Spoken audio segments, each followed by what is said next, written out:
स्थापकाय च धर्मस्य सर्वधर्मस्वरूपिणे अवतारवरिष्ठाय रामकृष्णाय ते नमः। जननीं शारदां देवीं रामकृष्णं जगद्गुरुं पादपद्मे त्वयोश्रित्वा प्रणमामि मुहुर्मुहुः। नमस्ते ज्योतिराजाय विवेकानन्दशूरये सच्चित्सुखस्वरूपाय स्वामिने तापहारिणे।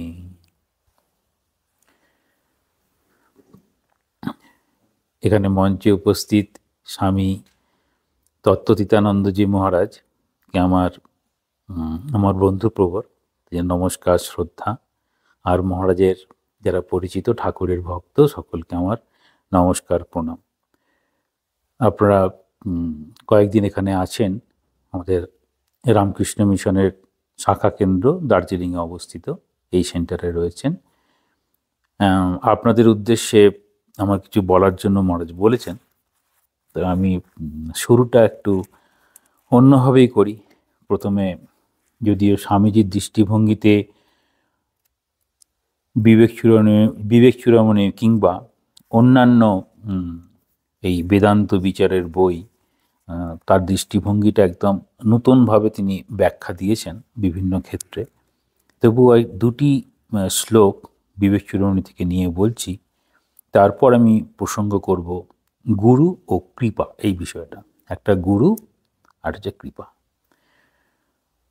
বিবেক চূড়ামণিতে বলছেন শঙ্করাচার্য, দুর্লভম এয়ম এবৈতৎ, দুর্লভম ত্রয়ম এবৈতৎ, দেবানুগ্রহ হেতুকম মনুষ্যত্ব মুমুক্ষুত্ব মহাপুরুষ সংশ্রয়। মানব জীবনে তিনটে হচ্ছে দুর্লভ, দুর্লভ ত্রয়ম।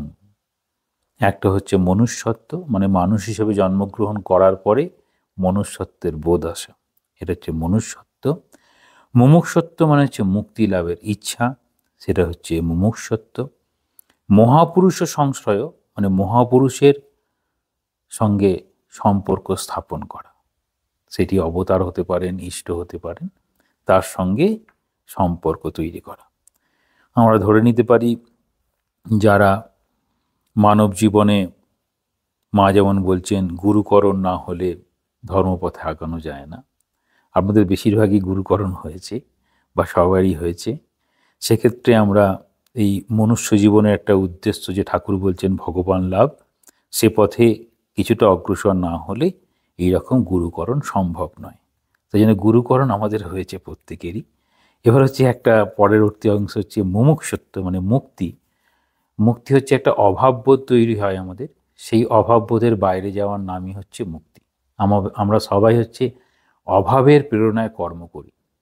আমরা যেমন যারা সাধু হচ্ছে সৎ সঙ্গ, সৎ ভাব, আর তাদের যে ইষ্ট, তাদের চিন্তাধারা প্রত্যেক মতে সেইটা জীবনে নিয়ে আসার যে চেষ্টা, মানে নেই তাই জন্য পাওয়ার চেষ্টা, সেই চেষ্টার নাম হবে মুমুক্ষুত্ব। মানে কোনো কিছু পেলাম, অভাবটা পূর্ণ হবে। আমরা এই অভাব পূরণের অর্থে দেখি গীতাতে শ্রীকৃষ্ণ বলছেন চতুর্বিধা ভজন্তে মম, চারজন আমার ভজনা করে। সেখানে আর্ত, জিজ্ঞাসু, অর্থার্থী, জ্ঞানী, এরকম সব রয়েছে। মানে তাদের আমাকে ভজনা করে মানে ওইগুলো পাওয়ার জন্য, মানে ওগুলো আমার অভাব আছে ওগুলো পাওয়ার জন্যই করে। এবার ওটা পাওয়ার জন্য তো করবে। এবার যদি মহাপুরুষ পায়, যে এই পথে গমন করেছে, গিয়ে সে সিদ্ধি লাভ করেছে, বা এই পথে যারা চলছে তাদের যদি সম্পর্ক যদি স্থাপন হয়, তাহলে যেন কাছ থেকে একটা উদাহরণস্বরূপ দেখতে পারে একটা জীবন বা একাধিক জীবন, যে জীবনগুলো দেখে নিজের জীবন ওরকম পেতে হবে, ওরকম ভাবনা রাখতে হবে, সেটি বোঝা যায়। এই মহাপুরুষ রূপেই আমাদের কিন্তু এই অবতাররা আসেন।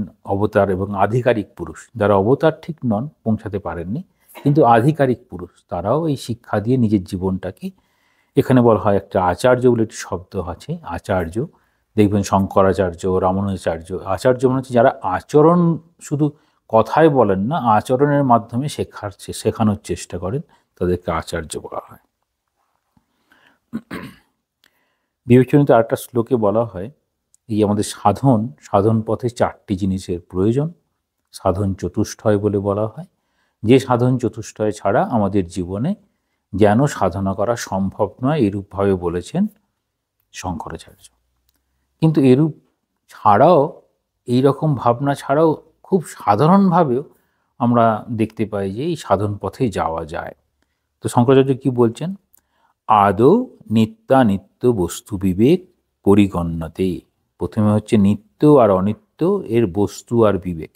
তাহলে নিত্য বস্তু অনিত্য বস্তু, ঠাকুর বলছেন সেই বেদান্তের কথায় বস্তু বলতে ব্রহ্মকে বস্তু বলা হয়, ব্রহ্ম ছাড়া সব কিছুকে অবস্তু বলা হয়। তাহলে ব্রহ্মই বস্তু, বাকি সব অবস্তু। নিত্য, ব্রহ্মটাই নিত্য, বাকি সব অনিত্য। এটা হচ্ছে বস্তু বিবেক, এটি প্রথম জানতে হচ্ছে। তারপরে বলছেন ইহ অমূত্র ফলভোগ বিরাগ, মানে এই ইহকাল পরকাল যত আমাদের ভোগ বাসনা আছে, সেই সব ভোগ বাসনা থেকে বিরাগ। ঠাকুর বলছেন ঈশ্বরে অনুরাগ আর বিষয়ে বিরাগ। এখানে বলছেন ইহ অমূত্র, মানে ইহকাল পরকালের যত ভোগ বাসনা আছে তার যদি বিরাগ হয়, সেটি হচ্ছে তারপরে। তাহলে নিত্যানিত্য বস্তু বিবেক। পরেরটা হচ্ছে বৈরাগ্য। তারপরে বলছেন সমাধি শটক সম্পত্তি মুমুক্ষত্বম ইতি স্ফুটম। তারপর হচ্ছে সমাধি শটক সম্পত্তি, ওই সম দম উপরতি ইত্যাদি। তো এরকম সমাধি এটা ছটা আছে, সেই সম্পত্তিগুলো সেটা যদি হয়, তারপরে মুমুক্ষত্বম, তারপরে মুক্তি পাওয়ার ইচ্ছে। এই মুক্তি পাওয়ার ইচ্ছে মানে জ্ঞান লাভ হলো, বিদ্যা আর অবিদ্যা। ঠাকুর যেমন যে বিদ্যা আর অবিদ্যা, অবিদ্যা হচ্ছে এই সংসার জগৎ, এটা হচ্ছে অবিদ্যা বলা হবে। বিদ্যা বলতে ঈশ্বর ভগবান বা এরকম বলা হয়। তো এই পথে চলতে গেলে আমাদের কি করতে হবে, এখানেই একটা কথা। ঠাকুর এবার কথামৃতে বলছেন যে তিনের দয়া হলো, একের দয়া বিনে জীব ছাড়ে খাড়ে গেল। এটা আমরা জানি, কিন্তু ওই 4টের দয়া, তাহলে 3টের দয়া হয়েছে, একটার দয়া হয়নি। এই দয়াটাকে আমরা কৃপা হিসাবে ধরতে পারি। এই কৃপার কথা বলা হচ্ছে। এই বইটা আমাদের খুব কম পড়া হয়, কিন্তু এই বইটাতেই একমাত্র এইরকমভাবে বলেছে, আর কোনো বইয়ে বলেনি। এই বইটার নাম হচ্ছে যোগ বাসিষ্ঠ সার। সেখানে বলছেন কৃপা, সেই কৃপা হচ্ছে 4 প্রকারের কৃপা। একটা হচ্ছে আত্মকৃপা, একটা হচ্ছে শাস্ত্র কৃপা, আর একটা হচ্ছে গুরু কৃপা, আর একটা হচ্ছে ঈশ্বর কৃপা। এই 4টে কৃপা আছে। এই 4টে কৃপার 3টের কৃপা হয়েছে, একটার কৃপা হলো না, তো হলো না। যদি মনে করা হয় একটার কৃপা হলো না, তাহলে হবে না কোনটা, তাহলে খুব ভালোভাবে ধরতে পারি। দেখবেন 1886 পয়লা জানুয়ারিতে বেশ কয়েকজন ঠাকুরের কাছে গিয়েছেন, তোমাদের চৈতন্য হোক বলেছেন। একজনকে ঠাকুর কৃপা করেছেন, সে বলছে না, তুমি তোমার কৃপাটা ফিরে নাও, বলছেন না। তাহলে মানে এইরকমও বোধ হয় যে সেই কৃপাটাকে সে আর নেবে না, ঠিক করেছে, আমি আর নিতে পারছি আর নেব না। তাহলে সেখানে সব কৃপা হয়ে গেছে, গুরু কৃপা ইষ্ট সব কৃপা হয়ে গেছে, সে নিজে নিতে পারলো না। এই নিজে নিতে পারলো না মানে আমাদের কাছে দেখুন, আমাদের গুরুকরণ হয়েছে, ঠাকুরমা স্বামীজিকে পেয়েছি, আপনারা অনেক সাধুদের সঙ্গ করছেন, ঠাকুরমা স্বামীজি বই পড়ছেন, মিশনে যাচ্ছেন, ভালো কাজের সঙ্গে যুক্ত হচ্ছেন। তারপর যদি আমরা বলি আমাদের হলো না, তাহলে কোনটা হলো না? সেইটির প্রথম, সেটি হচ্ছে বলা হয় আত্মকৃপা। এই স্বামীজির কথা দেখবেন, বলছেন না, উত্তিষ্ঠত জাগ্রত প্রাপ্যবরা নিবোধত খুরস্ব ধারা নিশিতা দূরত্বয়া দুর্গম পথস্তাৎ কবয় বদন্তি, বলছেন খুব সুন্দর করে। তাহলে এখানে আত্মকৃপা কীরকম বলছে স্বামীজি, এটাকে ওই পুরো অর্থটাকে ওরকম না নিয়ে স্বামীজি কিন্তু নিলেন কোনটা না, arise awake stop not till the goal is reached. গোলটার কথা বললেন না, কি গোল, মানে যার যেরকম গোল মনে করবে। ছোট ছেলের গোল হবে ভালো করে খেলবো, তারপরে মনে হবে না একটু দুষ্টুমি করবো, ভালো করেই করবে। তারপর না পড়াশোনা করব, বড় হব, এইরকম। তো এই যে বিষয়টা, আমি কিছু হব যতক্ষণ না আমি আমার ওই জায়গায় পৌঁছাতে পারছি। আর এখানে শাস্ত্রের কৃপায়, শাস্ত্র কি বলবে মানে সকল জীবনের উদ্দেশ্য মনুষ্য জীবনের উদ্দেশ্য ভগবান লাভ। ঠাকুর যেমন বলতেন সেই রকম আমরা সব অমৃতের সন্তান, ভগবান লাভ করে আমরা জীবনটাকে কৃতার্থ করব। তো শাস্ত্র কথার জন্য কি বলবো? শাস্ত্র বলবো না, তুমি গুরুর কাছে যাও, বিদ্যা লাভ করো, তারপর তুমি ঈশ্বর দর্শন করো বা ব্রহ্মজ্ঞান লাভ করো। কিন্তু স্বামীজি ওটাকে সকলের জন্য করার জন্য, যে যেখানে আছি তার সেখানের গোল। তাহলে বলছেন এই 4টে কৃপা আছে। এবার 4টে কৃপার বলতে প্রত্যেককেই এই আত্মকৃপার উপর প্রথম নির্ভর করতে হবে, মানে নিজের চেষ্টা। দেখবেন নিজের চেষ্টা যদি করে, স্বামীজি বলছেন উদ্যোগীনাম পুরুষ সিংহ মুপৈতি লক্ষ্মী। ঠাকুর বলছেন খুব সুন্দর কথা, নেই নেই বললে সাপের বিষটা নেই হয়ে যায়। নেইটা আমাকেই বলতে হবে তো। আবার বলা হয় শুধু কি রোগ রোগ বললে হবে, শুধু কি ওষুধ ওষুধ বললে হবে? রোগের কথা বলা হবে, ওষুধ বললে হবে না, ওষুধটা খেতে হবে। আমার হয়ে অন্য কেউ খেয়ে নিলে তো তার আমার রোগটা সারবে না। তাহলে এই ভবরোগ যাবে তখনই, বা আমাদের ঈশ্বরের প্রতি অনুরাগ তখনই হবে, আমাকেই ঈশ্বরের কাছে যেতে হবে। সেই জন্য দেখবেন স্বামীজি চিঠিতে বলছেন যে যে যে ঠাকুরের পূজা করবে সে হচ্ছে নীচ মহৎ হয়ে যায়, মূর্খ মহাপণ্ডিতের গুরু হয়ে যায়। নীচ মহৎ হয়ে যায়, কীরকম নীচ মহৎ হচ্ছে? ধরুন আমরা ঠাকুরের কাছে এসেছেন এরকম যারা সেই সময় যাদের নীচ মনে করা হতো, যেমন নটি বিনোদিনী নীচ মনে করা হচ্ছে, সমাজ মনে করছে, কিন্তু ঠাকুরের কাছে এসে মহৎ হয়ে গেছেন। গিরিশচন্দ্র ঘোষ নিজেই বলছেন আমি যেখানে বসি মাটি পর্যন্ত অপবিত্র হয়ে যায়, তিনিও মহৎ হয়ে গেছেন। তাহলে তার পূজা করতে হবে, কিন্তু কাউকে দিয়ে বলতে হবে কি? স্বামীজি বলছেন নিজেকে নিজে করতে হবে, নিজেকে আমাদেরকেই পুজো করতে হবে ঠাকুরকে। আমরা কি করি? মন্দিরে গেলাম অন্যকে দিয়ে পুজো করাই, তাই না? এখানে বলছেন ঠাকুরকে নিজেকেই পুজো করতে হবে, দিয়ে আর পূজা করে। তাহলে পূজাটা এবার কীভাবে হবে? ঠাকুরের পূজা, ঠাকুরকে সবসময় জীবন্ত মনে হবে। লাটু মহারাজের খুব সুন্দর কথা আছে যে বলছেন বিশ্বাসীর লেগে ঠাকুর জীবন্ত। মানে যারা বিশ্বাসী তাদের কাছে ঠাকুর সবসময় জীবন্ত, আর অবিশ্বাসীর লেগে তিনি নেই। যিনি অবিশ্বাসী তার কাছে তিনি নেই। লাটু মহারাজ কত সুন্দর একদম সহজ কথায় বলেছেন। তাহলে ওই বিশ্বাস আস্থা ধরে নিয়ে আমাদের আগাতে হবে, আমাদের প্রত্যেকেরই জীবন তাই। তাহলে বিশ্বাস আস্থা। এবার ঠাকুরের খুব সুন্দর কথা আছে, বিশ্বাসের কি আবার চোখ আছে? হ্যাঁ, স্বামীজি কি বলছে না বিশ্বাসের কি আবার চোখ আছে? না। তাহলে বিশ্বাসটা কি মানে দেখলে পরে বিশ্বাস হয়। ঠাকুর নিজেই বলছেন দেখলে পরে বিশ্বাস হয়। এই দেখার জন্য কি আমার চোখ দিয়েই দেখতে হবে। আবার বলছেন ঈশ্বরকে কি এই চর্মচক্ষুতে দেখা যায়? দেখা যায় না। আবার যে তাই যদি হবে, বলছেন চোখ বন্ধ করলে তিনি, চোখ খুললে কি তিনি নেই?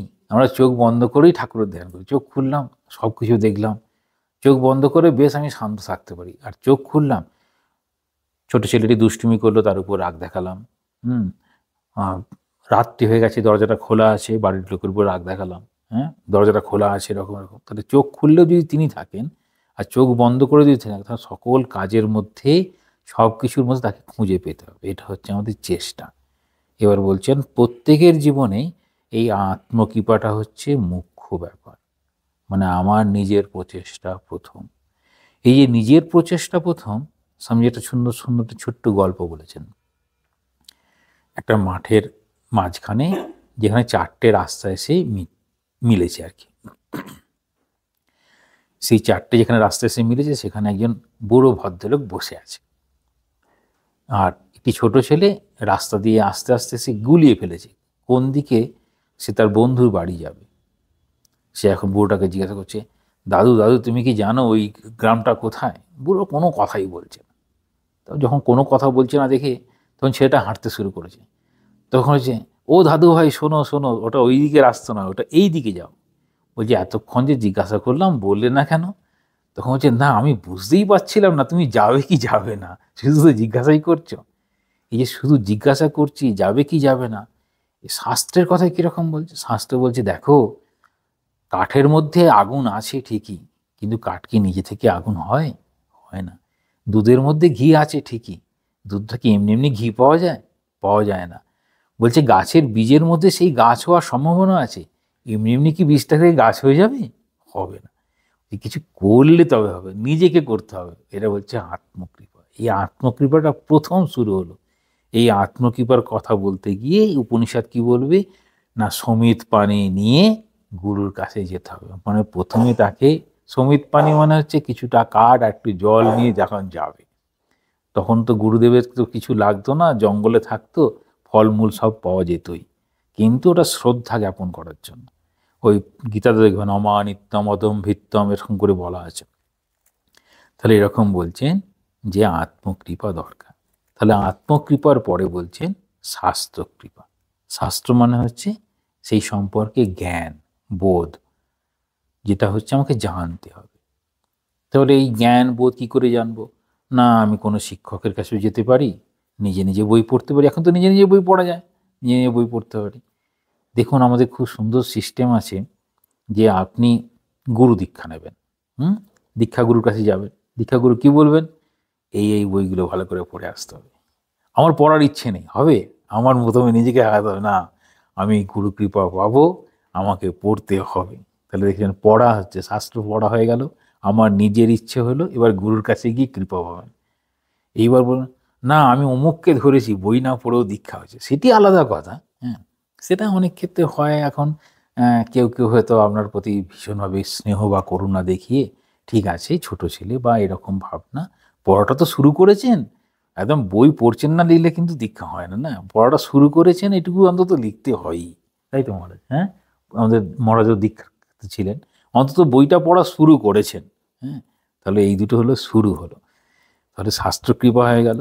এখন আত্মকৃপা, শাস্ত্রকৃপা, গুরুকৃপা। এখন গুরুকৃপা হবে, গুরু কি করেন? গুরু হচ্ছে বলা হয় ঈশ্বরের সঙ্গে যেন সম্পর্ক করে দেন। দেখবেন এটা সবসময় বলা হয় শিক্ষাটা কীরকম, শিক্ষক কীরকম আর ছাত্র কীরকম। বলছেন একটা মাঝখান দিয়ে নদী চলে গেছে, এখন ওই পারে ছাত্রকে নিয়ে যেতে হবে, মানে জ্ঞান লাভ করে ওই পারে যাবে। তো কি করে যাবে না, যদি গুরু সঙ্গে থাকে তাহলে হয়ে যাবে। গুরু একটা ব্যবস্থা করে দেবে। ওই যে ব্যবস্থা করে দেওয়া, বলে দেওয়া, সঙ্গে সঙ্গে সাহায্য করা, সেটা হচ্ছে গুরুর কাজ। মনে হয় না না গুরু তো একবারই খালি দীক্ষা দিয়ে চলে গেছেন।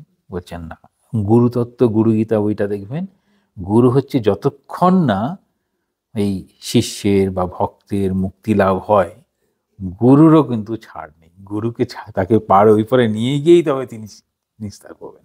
মানে গুরুদের ঝামেলা কিন্তু প্রচুর, বুঝতে পেরেছেন? তাহলে এইরকম এই যে আত্মকৃপা দিয়ে শুরু করে শেষ হচ্ছে কিন্তু ঈশ্বর কৃপায়। তাহলে শেষ যখন ঈশ্বর কৃপা হবে, মানে আমরা ধরে নিতে পারি নদীর ওই পারে যাওয়াটা আমাদের হচ্ছে, এটা কি বলছে ভব সমুদ্র যেন পার হয়ে দিকে গেলাম। এখন ভব সমুদ্র এইটা তো সুন্দর সংসার, সংসারের মধ্যে এটাকে কেন সমুদ্র মনে করব, কেন এটাকে অসুবিধা মনে করব? তখন বলা হয় ঈশ্বর সব জায়গাতেই আছেন, সর্বক্ষেত্রেই ঈশ্বর আছেন, কিন্তু প্রথমে আমরা কি দেখি, আমরা ঈশ্বরকে দেখতে পাই না। কেন ঈশ্বরকে দেখতে পাই না?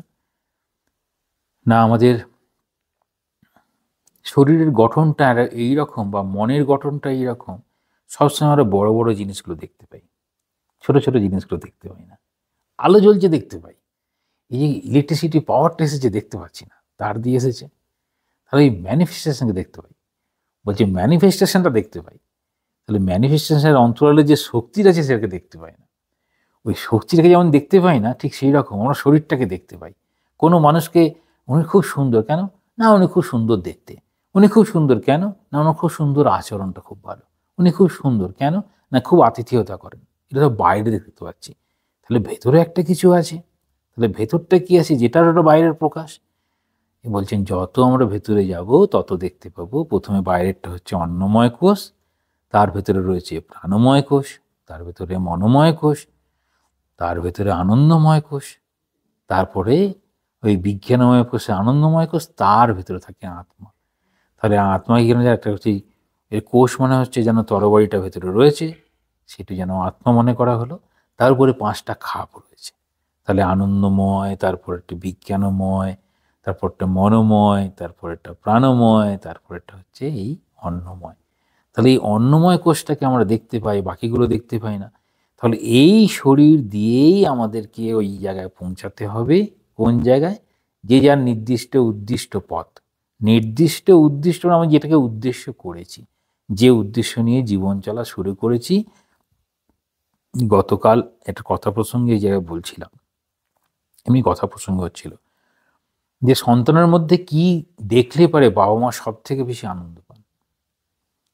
সবাই বলেন, বেশিরভাগই বলেন না সন্তানকে প্রতিষ্ঠিত দেখতে পেলে খুব আনন্দ হয়। তারপর বলেন না সন্তান খুব ভালোবাসে দেখে আমাদের খুব আনন্দ হয়। আমি বললাম ঠিক ঠিক উত্তরটা কি হবে? বলছে আপনি বলুন। আমি বললাম ঠিক আছে, আমি আমার মতো করে বলতে পারি, আমার ধারণায়। আপনারা কেউ ভুল নয়। আমার ধারণা হচ্ছে, না আমার ধারণা একটু অন্যরকম, আপনাদের সবার সঙ্গে মিলে যাবে আমার ধারণাটা। অন্তত যারা ঠাকুমা স্বামীজিকে ভালোবাসেন প্রত্যেকেরই মিলে যাবে। কিরকম? মানুষ এমন এক জায়গায় অবস্থান করছে সে প্রাণীর জগতে ভাবতে পারে না। কেন প্রাণীর জগতে ভাবতে পারে না? প্রাণীর জন্য আলাদা কোনো শিক্ষার প্রয়োজন নেই। একটা গরু হয়ে জন্মালো আদর্শ গরু হতে পারে, কুকুর হয়ে জন্মালো আদর্শ কুকুর হতে পারে, কিন্তু মানুষ আদর্শ মানুষ হতে পারে না, তার শিক্ষার প্রয়োজন হয়। সেই জন্য প্রণাম করলে কি হয়? বাবা মানুষ হও, বলে না দাদু সরকার কি, তুমি দীর্ঘজীবী হও, তুমি খুব ভালো থেকো, তুমি মানুষ হও। তাহলে মানুষকে আবার মানুষ বলবে কেন? এমনকি স্বামী বিবেকানন্দ পর্যন্ত বলছেন, দেখবেন সদস্য মন্ত্র, মা মায় মানুষ করো। মানে বিবেকানন্দ মতো মানুষ তিনি প্রার্থনা করছেন মা আমায় মানুষ করো। তাহলে মানুষের ধারণা কীরকম? সেই মানুষ যখন সন্তান লাভ করে কি বলেন? যে ঈশ্বরের কৃপায় তোমায় আমি পেয়েছি।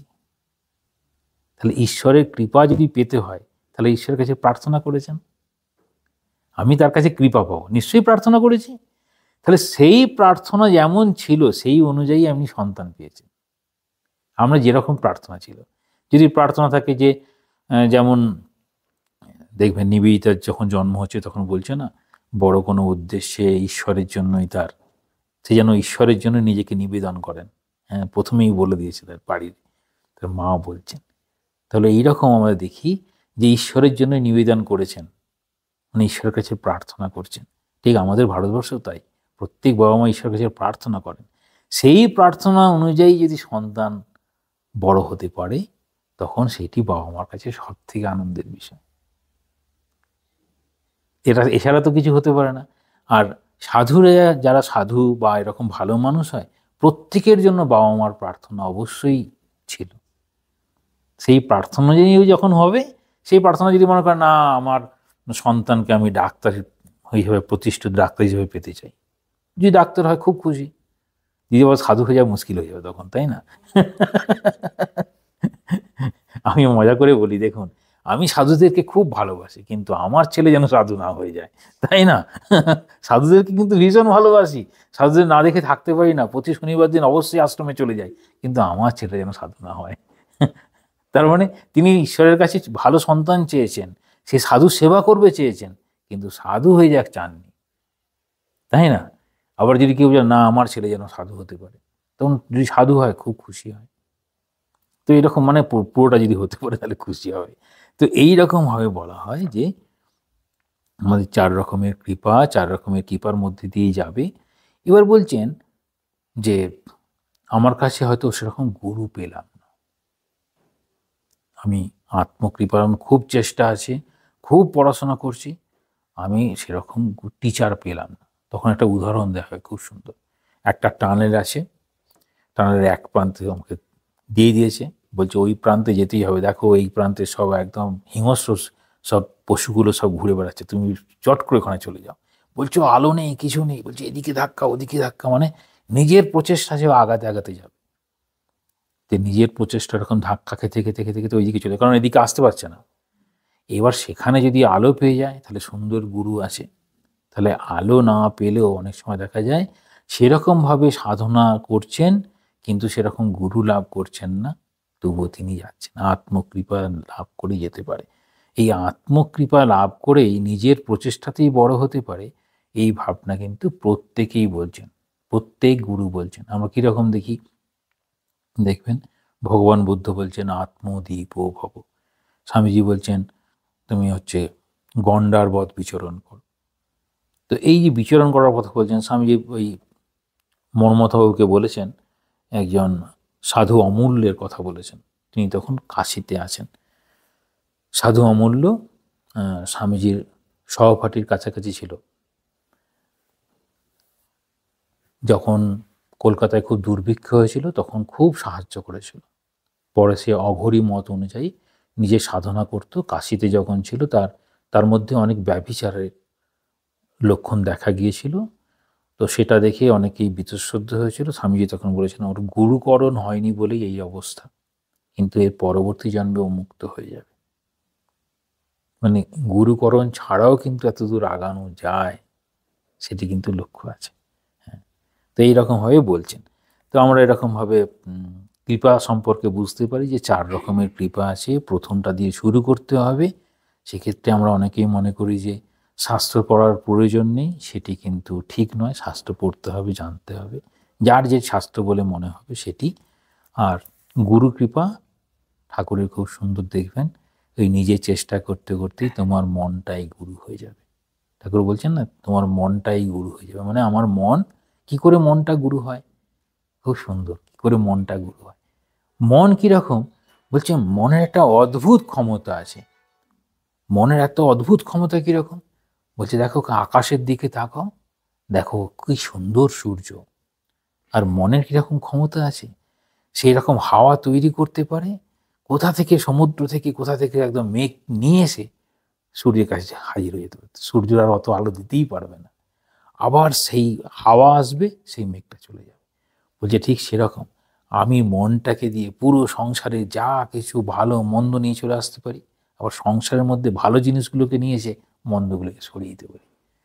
বলছেন এই সংসারের মধ্যে যা কিছু আছে তা কীরকম আছে না, সংসার মানে হচ্ছে যেন মায়ার শক্তিতে 3টে শক্তি, সত্য, রজ, তম।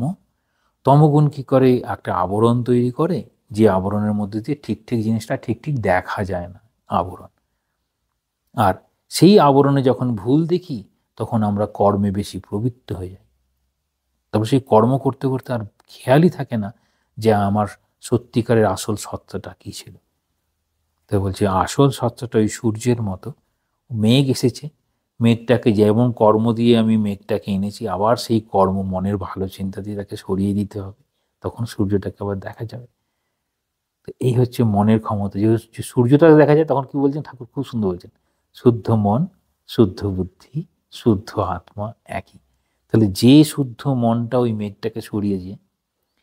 এবার বুদ্ধি কীরকম না, বুদ্ধিটা হচ্ছে একটা ঘট রাখা হয়েছে, তাতে জল আছে, সূর্যের প্রতিবিম্ব পড়েছে।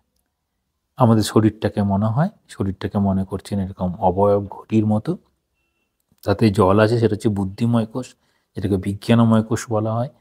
সেই বিজ্ঞানময় কোষে ওই চৈতন্য স্বরূপ সূর্য পড়েছে। তাই জন্য আমরা নিজেদের এই শরীরটাকে আমি বোধ করতে পারি, আমার বুদ্ধি আমার এই আমিত্ব বোধগুলোকে নিয়ে আসে। তো সেইটা যখন শুদ্ধ হয়, কারণ শুদ্ধ আর অশুদ্ধের মধ্যে পার্থক্য কী?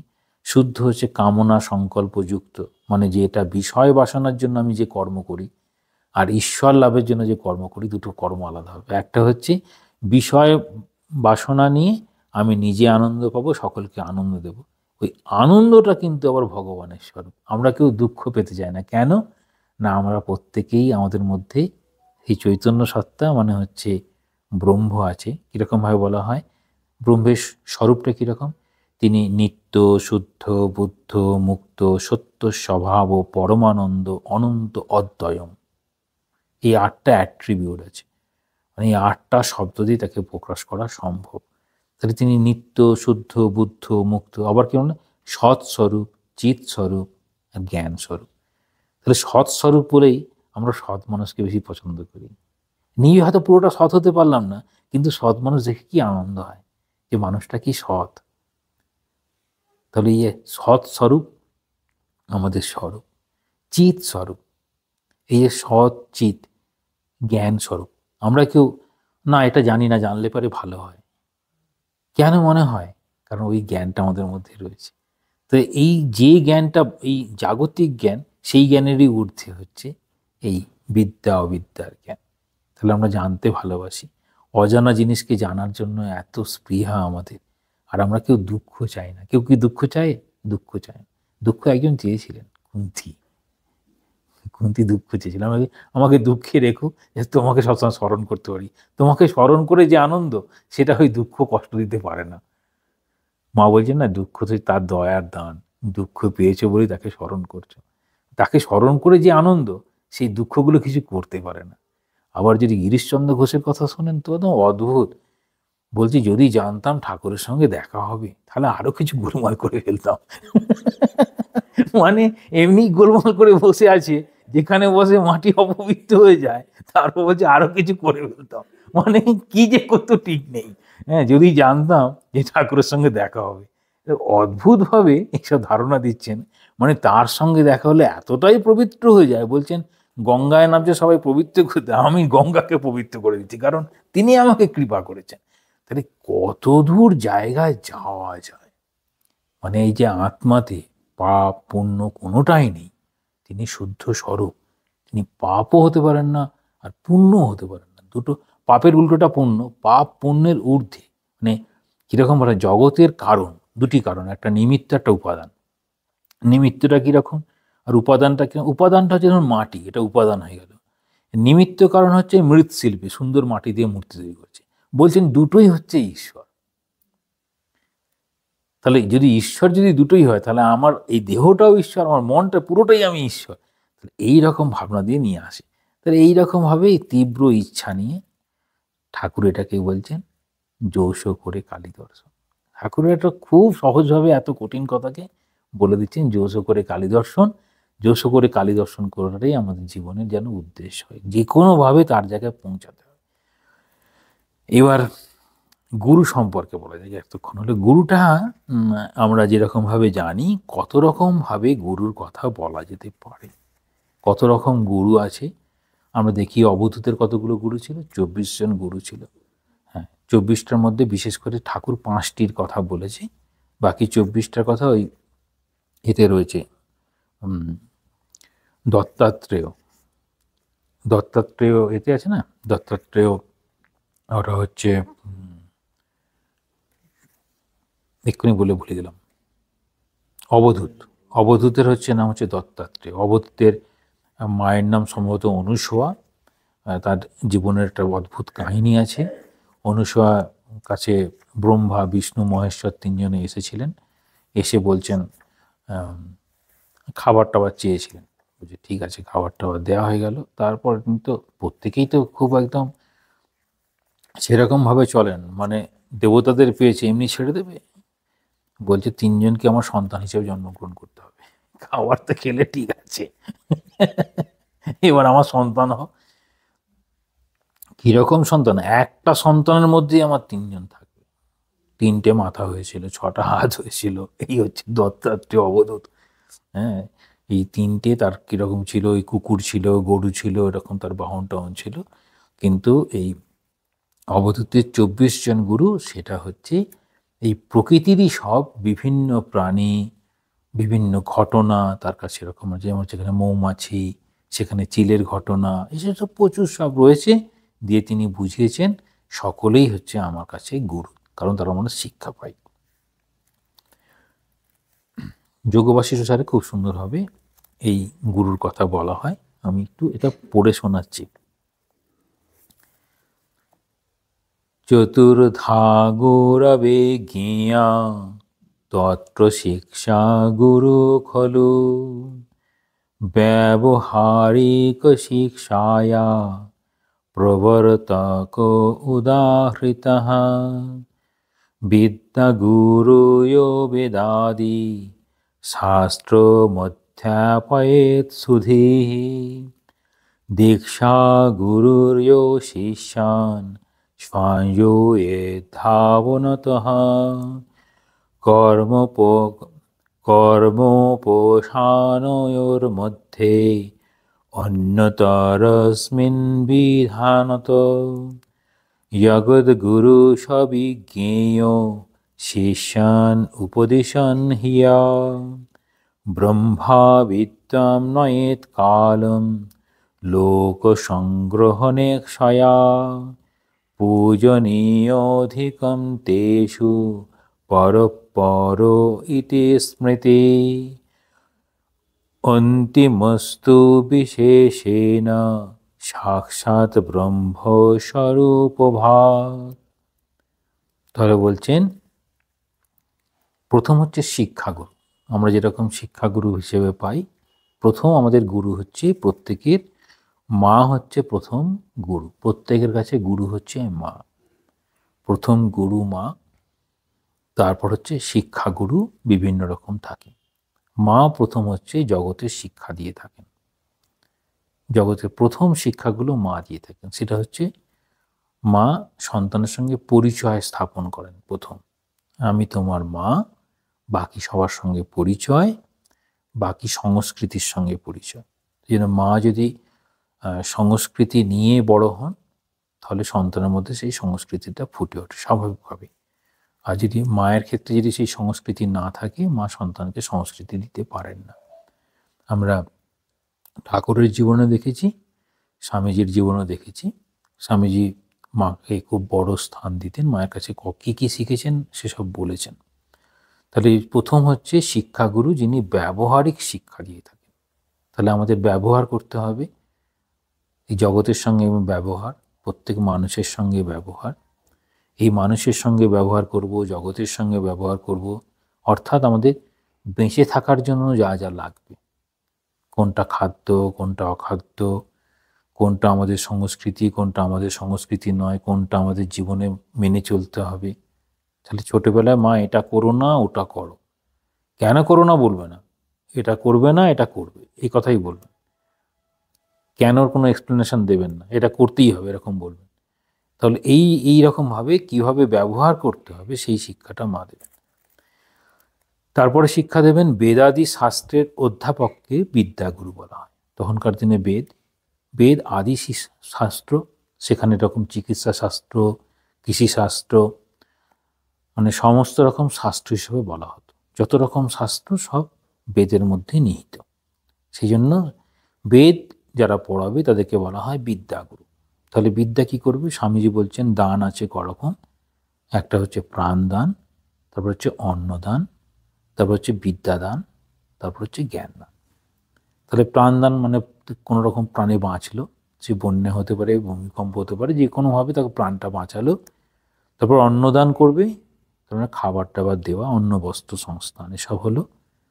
তারপর বিদ্যা, তাহলে যে বিদ্যা লাভ করে সে নিজের জীবিকা অর্জন করতে পারে, জীবিকার জন্য মানে উপার্জনের জন্য পথ খুঁজে পাবে নিজের জীবনটাকে চালানোর জন্য, সেটা হচ্ছে বিদ্যা। এরপরে বলছেন দীক্ষাগুরু। দীক্ষাগুরু কীরকম না, স্বশিষ্যগণকে সাবধানতার সহিত কর্ম বা উপাসনাতে বিধিপূর্বক নিয়োগ করিতে থাকেন। তাহলে দীক্ষাগুরু দীক্ষার সময় বলে দেন এইভাবে মানুষ পূজা করবে, এইভাবে করবে, দীক্ষা হলে পরে একটা জপ করতে হয়, কীরকম জপ করবে, এইসব করতে থাকেন। তাহলে এরকম বলতে থাকেন যে কীভাবে করবে, সেই জন্য জপের পদ্ধতি, উপাসনা পদ্ধতি। এখন বর্তমানে আমাদের সব তো বিভিন্ন কর্মের সঙ্গে বেশি যুক্ত, সেই জন্য দীক্ষাগুরুরা যত কম সময়ে আপনি এটা করে নিতে পারেন। ছোট্ট একটি বই করা আছে, সম্ভবত 10 পেজের না 12 পেজের বই, একটা ছোট্ট একটা বুকলেট, তাতে আমাদের দেওয়া থাকে কীভাবে উপাসনা করতে হবে। উপাসনা কেন বলা হয় না, কতগুলো কর্ম আছে। একটাকে বলা হয় কাম্য কর্ম, যে কর্মগুলো আমরা করি। তারপরে কর্মকে কি বলা হয়? নিষিদ্ধ কর্ম। তাহলে কাম্যকর্ম যেগুলো করা যাবে, যেগুলো করা যাবে না সেগুলো হচ্ছে নিষিদ্ধ কর্ম। তাহলে কাম্যকর্ম নিষিদ্ধ কর্ম হয়ে গেল। তারপর বলবে নিত্যকর্ম, সেটা প্রতিদিন করতে হবে। যেমন ঘুম থেকে আমাদের উঠতেই হবে, না ঘুমিয়েই থাকবো, ঘুম থেকে উঠতে হবে, তারপর ফ্রেশ হতে হবে, না গুরু বলেছে জবটা প্রথমে করে নিই, বা বাড়ির সবার জন্য খাবার খেতে হবে, খাবার তৈরি করতে হবে, যাই হোক, সে নিত্যকর্ম হলো। এবার নিত্য নৈমিত্তিক কর্ম, নিত্যকর্মের সঙ্গে নৈমিত্তিক কোনো একটি কারণ থাকবে। যেমন নিত্য করছি কিন্তু কোনো একটি কারণকে সামনে রেখে, নিত্যই ছেলেকে পড়াচ্ছেন বা অফিসে যাচ্ছেন, তাহলে নিত্য করছেন, একটা নিমিত্ত হচ্ছে, সেখানে হয় অর্থ উপার্জন বা পরবর্তীতে প্রতিষ্ঠা, একটা নিমিত্ত থাকবে। তাহলে নিত্য নৈমিত্তিক কারণ হবে। তবে নিত্য নৈমিত্তিক এই যে কর্ম হলো, তার মধ্যে হচ্ছে অবান্তর ফল।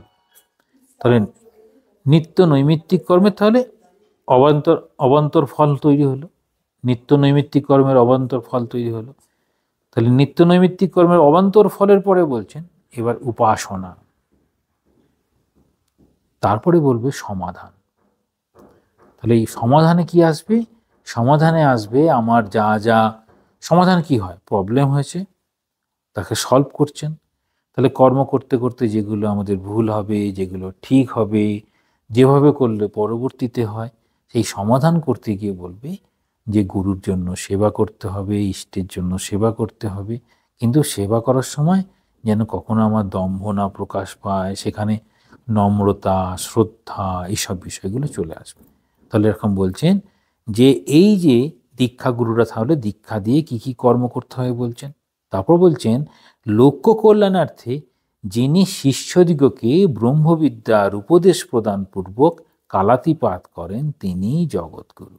তাহলে দীক্ষাগুরু, পরবর্তীতে বলছেন জগৎগুরু। যোগু বশিষ্ঠ সারে বলা হয়, তাহলে বশিষ্ঠদেব তিনিও জগৎগুরু ছিলেন, তার শিষ্য শ্রীরামচন্দ্র তিনিও জগৎগুরু ছিলেন। কিসের জন্য? না লোক কল্যাণার্থ, কেবলমাত্র লোকের কল্যাণের জন্যই। সেখানে এই যে যিনি শিষ্যদিগকে ব্রহ্মবিদ্যার উপদেশ দিচ্ছেন, দেখবেন ঠাকুরের সব বিদ্যার মধ্যে বা মায়ের সব বিদ্যার মধ্যে বা স্বামীজির সব বিদ্যার মধ্যে এরকম ব্রহ্মবিদ্যার উপদেশ রয়েছে। কর্মযোগ যখন পড়বেন দেখবেন সেখানে বলছেন মহানির্বাণ তন্ত্র অবলম্বনে বলছেন গৃহীরও কর্তব্য হচ্ছে ব্রহ্মবিদ্যা লাভ করা। সেখানে সাধু, সন্ন্যাসী, গৃহী সকলের জন্য ব্রহ্মবিদ্যা লাভ। গৃহে থেকে ব্রহ্মবিদ্যা লাভ হবে? বলছেন হবে, ঠাকুর তো বলেছেন। সেটাই স্বামীজি নিবেদিতাকে বলছেন।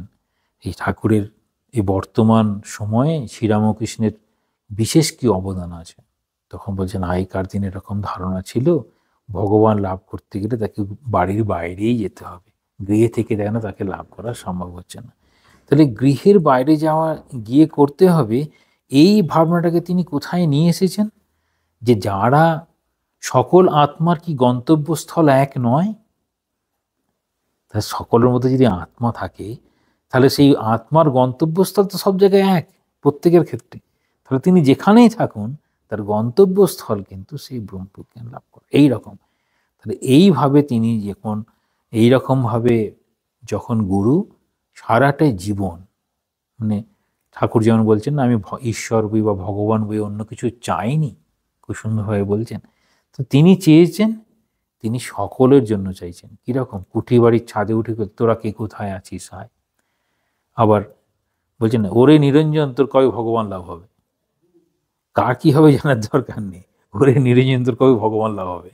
হ্যাঁ, যেমন মা যখন খাবার, রাত্রিতে খাবার কম খেতে হবে, বেশি করে জবধান করতে হবে, মা বললেন না ওইটা আমার এখতিয়ার, তোমার এখতিয়ার নয়। তবে কি ঠাকুর ছেড়েছে, নইলে বুঝি আমাদের রাতে খাবারই জুটতো না। যদি মা ওরকম না বলতো রাতে বুঝি খাওয়া হতো না। তো এইরকমভাবে যেরকম বলছেন এই বিষয়গুলো, খালি কীরকম বলছেন? তাহলে বলছেন এই গুরু এরকম কৃপা, তাহলে আত্মকৃপা, স্বাস্থ্যকৃপা, গুরু কৃপা, আর আমাদের ক্ষেত্রে গুরু এবং ইষ্ট সমর্থক ঠাকুরই দুটোই, তাহলে এরকম কৃপা করছেন। এরপরে আসবো একটা সুন্দর বিষয়, সেটি হচ্ছে এই যে আপনারা 3 দিন 4 দিন বা কখনো কখনো আরও বেশি দিন সময় করে বা বছরের মাঝে মাঝেই এই সাধুসঙ্গ করেন বা সাধুসঙ্গের বিষয়টা বোঝার চেষ্টা করেন। হ্যাঁ, ঠাকুরও বলছেন এরকম নির্জন বাসের কথা, সাধুসঙ্গের কথা। সাধুসঙ্গ বলতে সৎ প্রসঙ্গ যেখানে হবে সেটাই সাধু। যদি কোথাও না পান তাহলে বই পড়বেন। এখন সাধুসঙ্গের এরকম মহিমা কীর্তন প্রকাশ করছেন যোগ বাসিষ্ঠতে। এখানে খুব সুন্দরভাবে বলেছেন বলে এটা বেছে নিয়েছিলাম। সদা সন্তভিগন্তব্যা যদ্যপ্যুপদিশন্তি না ইয়াহি শৈর কথাস্তেষাং উপদেশা ভবন্তি তাহা। বলছেন সৎপুরুষগণ যদি উপদেশ প্রদান নাও করেন, তথাপি সর্বদা সমীপে গমন করত তাহাদের সেবা করা উচিত। ধরুন আমাদের মহারাজরা বসে আছেন, যাদের অনেকটা বয়স হয়ে গেছে, সেরকমভাবে সকলের সঙ্গে কথা বলতে পারেন না, তবুও আমরা যে তাদের কাছে গিয়ে প্রণাম করি, কিছুক্ষণ দাঁড়াই, কেন?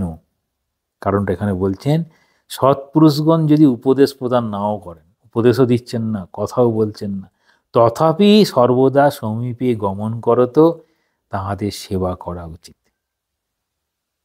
বুঝতে পেরেছেন? তাহলে সাধুসঙ্গের কেন বলছেন? কারণ তাহাদের স্বেচ্ছা কথা, মানে সাধারণ কথা উপদেশ রূপেই হইয়া থাকে, বা তাদেরকে দর্শন করলেও আমাদের পূর্ণ হয় যে একটা জীবন এইরকমভাবে ভগবানের জন্য দেওয়া সম্ভব। আমাদের চোখের সামনে তিনি রয়েছেন। তিনি কতটা ভগবানের কাছাকাছি পৌঁছেছেন সেটি তার বিষয়, কিন্তু তার জীবনের উদ্দেশ্যই হচ্ছে পুরো জীবনটাই ওই জন্য তিনি দিয়েছেন। এটা হচ্ছে সব থেকে বড়। এক্ষেত্রে কি বলছেন? সাক্ষাৎ উপদেশ লাভ না হইলেও সাধু সঙ্গ সাধু সেবা সর্বদা কর্তব্য। তাহলে কেন কর্তব্য? তার আগেগুলো বলেছেন কি কি মহিমা। তাহাদের স্বাভাবিক কথা প্রসঙ্গ মুমুক্ষুর পক্ষে উপদেশ রূপেই হইয়া থাকেন। এবার বলছেন সেই কীরকম হয় সাধুরা, যাদের সামনে দাঁড়ালে আমরা কীরকম হবে? সমচিত্ত, প্রশান্ত আত্মা, রাগ দেশাদি রহিত। রাগ দেশ, রাগ মানে হচ্ছে অনুরাগ। অনুরাগ কোনো বিশেষ একেবারে স্ট্রং ডিজায়ার আর স্ট্রং অ্যাভারশন দুটোই নেই। হয়তো সাধারণভাবে সাধুরা এই ভগবান বুদ্ধ যেমন অঙ্গুলিমালকে কাছে টানতে পেরেছেন 999 জনকে হত্যা করার পরে, কিংবা ঠাকুরের কথাও এরকম, ঠাকুরের অনেককেই গিরিশচন্দ্র ঘোষের মতো মানুষ, কিংবা দানা কালী বা কালীপদ ঘোষের মতো মানুষকেও খুব কাছে টানতে পেরেছেন। সাধারণ সাধুরা হয়তো অতদূর পর্যন্ত পারছেন না, কারণ সাধারণ সাধুদের কীরকম বলা হয়, মানে ঠাকুর বলছেন না, বাহাদুরি কাঠ অনেককে নিয়ে ভাসতে পারে, আর হাওয়াতে কাঠ নিজে নিজে ভাসতে পারে। যেমন আমি একটা হাওয়াতে কাঠ, আমার দ্বারা সম্ভব নয়, আমি হাওয়াতে ভাসতে পারি। ওই বাহাদুরি কাঠ হলে তিনি নিয়ে চলতে পারেন, তাই না? কিন্তু অন্তত ভেসে তো চলেছি, ডুবে তো যায়নি, এই হচ্ছে অনেক। তারপর বলছেন কিরকম? সদাচারী, মানে সৎ আচরণ করেন। সেরকম সাধুগণের সাধারণ বার্তালাপও এমন অনাসক্তি ও মাধুর্যমণ্ডিত যে তৎশ্রবণে যথার্থ মুমুক্ষুর চিত্ত তাহাদের অলৌকিক তত্ত্ব অনুভূতি সমুজ্জ্বল জীবনের প্রতি আকৃষ্ট না হইয়া থাকিতে পারে না। ওই দিব্য জীবনের প্রভাবে সাধকের চিত্ত তখন বিষয় বিমুখ হইয়া ভগবতমুখী হয়। তাহলে বিষয় থেকে সরে এসে ভগবানের দিকে যায়, এই রকম বলছেন। এবার সাধুসঙ্গের মহিমা কীরকম, সাধুসঙ্গের সঙ্গে করলে কীরকম হবে? তাহলে সৎসঙ্গের মহিমা বলার পরে এবার সাধুসঙ্গের কীরকম হবে বলছেন। শূন্যম অপূর্ণতামেতি মৃত্যুরপ্যামৃতায়তে আপৎ সম্পদি বা ভাতি বিদ্বৎ জন সমাগমাৎ।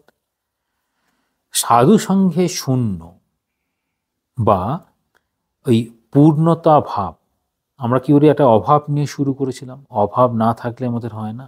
এবার সাধুসঙ্গে গেলে পরে তখন আপনার পূর্ণতা লাভ হবে। কীরকম? আমার মনের মধ্যে যে এত বাসনা ছিল সেই বাসনাটা কমে যাবে,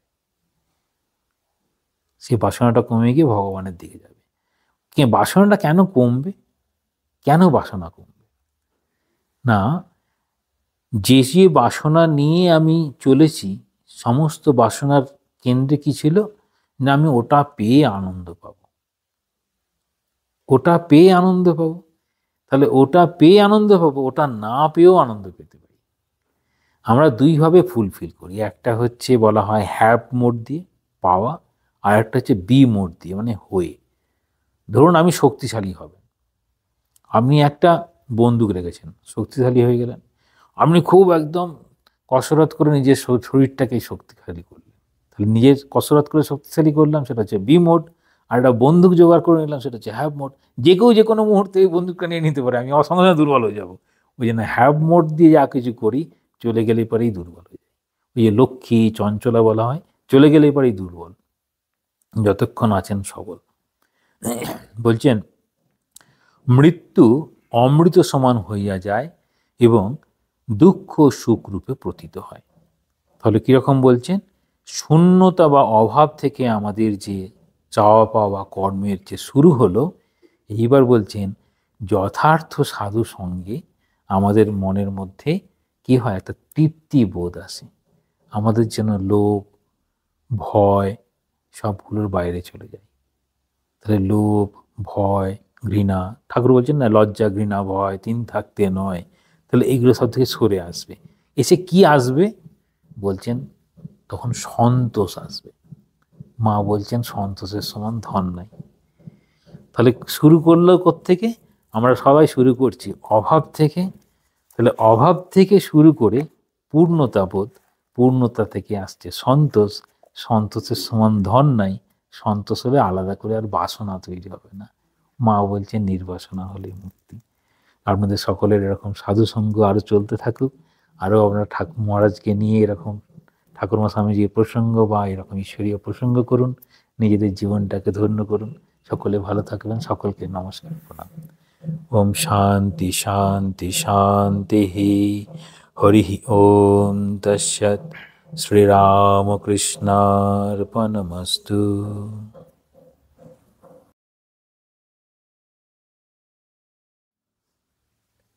আমরা সমৃদ্ধ হয়েছি, মহারাজকে অসংখ্য ধন্যবাদ।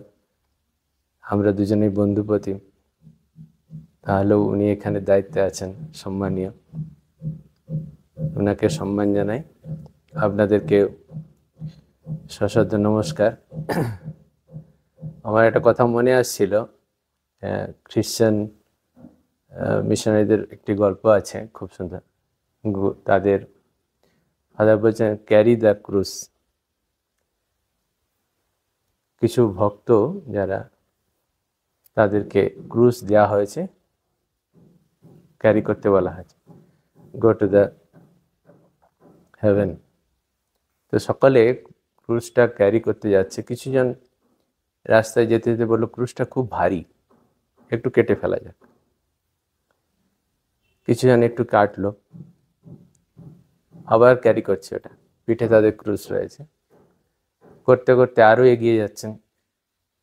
তারপর একটি নালা, ছোট্ট নালা পড়ল। তো বললো how to cross it. So they put the cross and then ran over. তারপর আবার ওপারে গিয়ে আবার ক্রুশটা নিয়ে আবার চলছে, এগিয়ে চলতে। যে ক্রুশটা যত মানে ভারী জিনিস তো নিয়ে যেতে অসুবিধা হচ্ছে, তো বলছে আরেকটু কেটে দিলে মনে হয় ক্রুশটা নিয়ে যেতে সুবিধা হবে। তো এগিয়ে যাচ্ছে, আরেকটু কেটে দিল। এইভাবে এগিয়ে যাচ্ছে, নালা পেরিয়ে যাচ্ছে, এক এক করে নালা পেরোচ্ছে। কাটতে কাটতে ক্রুশটা ছোট হয়ে যাচ্ছে। তারপরে প্রায় হেভেন দেখাই যাচ্ছে। তারপরে দেখলো একটা বড় নালা, একটু বিয়ার। তখন ক্রুশটা রেখে আর পেরোতে পারছে না। তখন দেখলো যে ক্রুশটা বেশি কাটা হয়ে গেছে। কেউ কেউ পুরো ক্রুশটাই ক্যারি করেছিল, ভারী ছিল, কিন্তু হয়তো দেরিতে এসেছে, বাট ক্রুশটা পুরোটাই ক্যারি করেছে। যারা পুরোটাই ক্যারি করেছিল তারাই হেভেনে যেতে পারলো। বাকি যারা এই কেটে ফেলেছিল তারা আর যেতে পারেনি। তো গুরু কৃপা, গুরু মন্ত্র আমরা সকলেই প্রাপ্ত হয়েছি।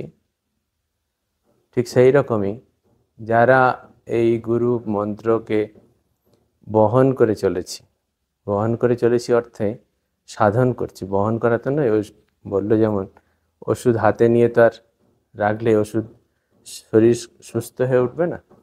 আমরা যারা সাধন করব, সাধন তার মর্মার্থ বুঝবো, অনুভব করব, অনুভূতির দিকে এগোবো। ঈশ্বর অনুভূতি অর্থে যে তাকে বিশেষ করে পাওয়া নয়, আমাদের ঈশ্বরত্ব জেগে ওঠা। আমরা রয়েছি, ঈশ্বর রয়েছে, আমরা ঈশ্বরই, কিন্তু সেই অনুভূতিটা প্রাপ্ত হওয়া, যে আমাদের সঙ্গে ঠাকুর বলছেন না, তোদের সঙ্গে আমার কি সম্পর্কটা বুঝে নে, বোঝা যে আমি সেই ঈশ্বর, তার সঙ্গে সম্পর্ক এইভাবে স্থাপন করা। আমাদের হিন্দু শাস্ত্রে এটি সম্ভবত রয়েছে, এর যে মাধুর্য, যে আমরা ঈশ্বর হতে পারি। আর কোনো ধর্ম পথের অনুগামীরা এটা বলে না, একমাত্র সনাতন ধর্মে এটি রয়েছে যে আমরা ঈশ্বর হতে পারি। যাই হোক, তাই আমাদের এই মন্ত্র, কৃপা, গুরু, মুমুক্ষুত্ব যা আমাদের প্রয়োজন। গতকালই আমরা আলোচনা করেছি এই বিষয় নিয়ে। এটি তখনই সম্ভব যখন আমরা আন্তরিক হব। বিশ্বাস, আন্তরিকতা, ত্যাগ তপস্যা তো রয়েছে, সব ক্ষেত্রেই ত্যাগ। শুধু সাধুরা ত্যাগ করে তাই না, সংসারীরাও ত্যাগ করে, তাদেরও মহৎ ত্যাগ রয়েছে প্রত্যেকেই। আমি গতদিনে বলছিলাম নাগ মহাশয় বা অন্যান্য যারা ঠাকুরের গৃহী ভক্ত রয়েছেন, তাদের অপরিসীম ত্যাগ, তারা প্রত্যেকে সেই ঋষির তুল্য। অতএব আমাদের এই ত্যাগ তপস্যা, সাধন, ভোজন, এগুলি প্রত্যেকটি আমাদের জীবনের অঙ্গ এবং আমরা সেইভাবে এগিয়ে যাব, মানে না করেও পারবো না। কারণ আমরা সবই পেয়েছি, মনুষ্যত্ব পেয়েছি, গুরু কৃপা পেয়েছি, মুমুক্ষুত্ব মানে ঠাকুর ঈশ্বর লাভের ইচ্ছেও হয়েছে। তাহলে আমাদের সেই একটি জিনিস দরকার, সেটি হলো আন্তরিকতা, যেটাই আত্মকৃপা বলছে। সেটি আন্তরিক, আমরা যত আন্তরিক হতে পারবো তত ঈশ্বরের তত কাছে আসতে পারবো, ঈশ্বরত্বে পৌঁছে যাওয়া। এটি যাই হোক, আমরা এতদিন সেই সব নিয়ে আলোচনা করলাম। আপনারা আরও এই সাধন ভোজন করে এগোনো যায়, কিন্তু গুরু কৃপা হলে, ওই বললো না, হঠাৎ করে কেউ যদি দিয়ে দেয় তাহলেও হয়, মানে দীক্ষার জন্য বই না পড়েও ওটা হচ্ছে গুরু কৃপা, হঠাৎ কৃপা। ঠাকুর বলছেন হঠাৎ কৃপা, সে হলেও হয়, তবে চাই, কৃপা চাই, আর আমাদের আন্তরিকতাও চাই। আমাদের আন্তরিক যত হব তার কৃপা তত আমরা অনুভব করতে পারবো। তাই আমাদের সেই প্রযত্ন থাকবে, আমরা সকলে ঠাকুরের কৃপা লাভে সমর্থ হব। এই ঠাকুরমা স্বামীজির কাছে তাদের কাছে আশীর্বাদ প্রার্থনা করি। আপনাদের সকলের মঙ্গল হোক, সকলে সুস্থ থাকবেন, ভালো থাকবেন, ঈশ্বর সান্নিধ্য লাভ করবেন। আমি তো এখান থেকে দূরে থাকি, কিন্তু অন্য সাধুরা তো রয়েছে, আরও সাধু সঙ্গ পাবেন। ও যেমন বললো মহারাজের সঙ্গ করবেন, মহারাজের সঙ্গ এখানে অন্য মহারাজরাও থাকবেন, তাদেরও সঙ্গে সম্বন্ধ স্থাপন বা সঙ্গ করবেন। আর ঠাকুরের কাছে এই প্রার্থনা যে আমরা যেন তার সান্নিধ্য লাভ করতে পারি। আমরা রামকৃষ্ণ শরণম দিয়ে শেষ করি।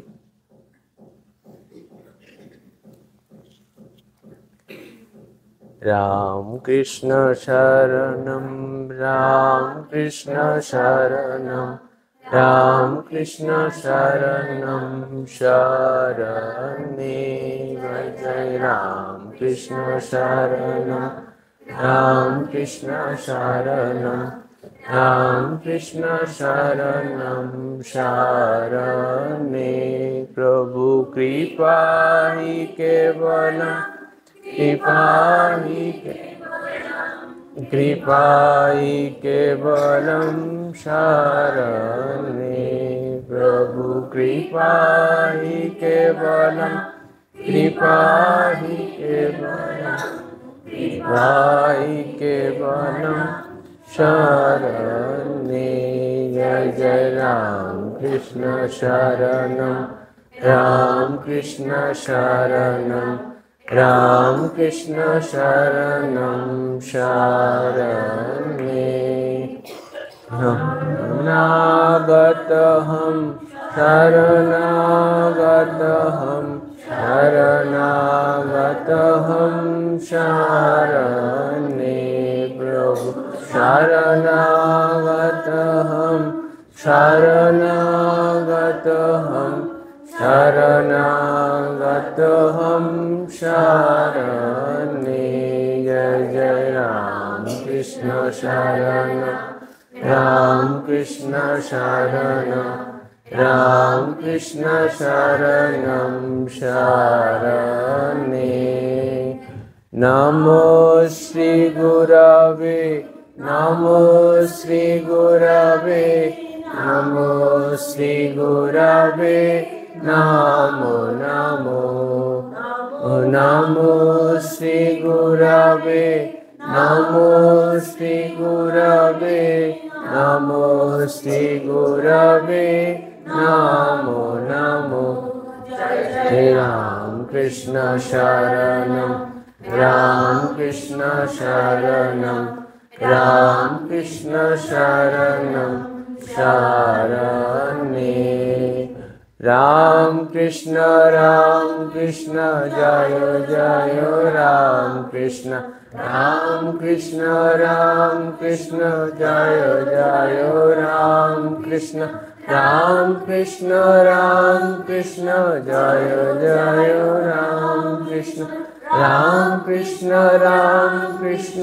जय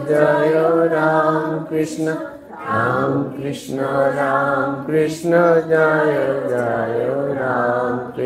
राम कृष्ण जय जय राम कृष्ण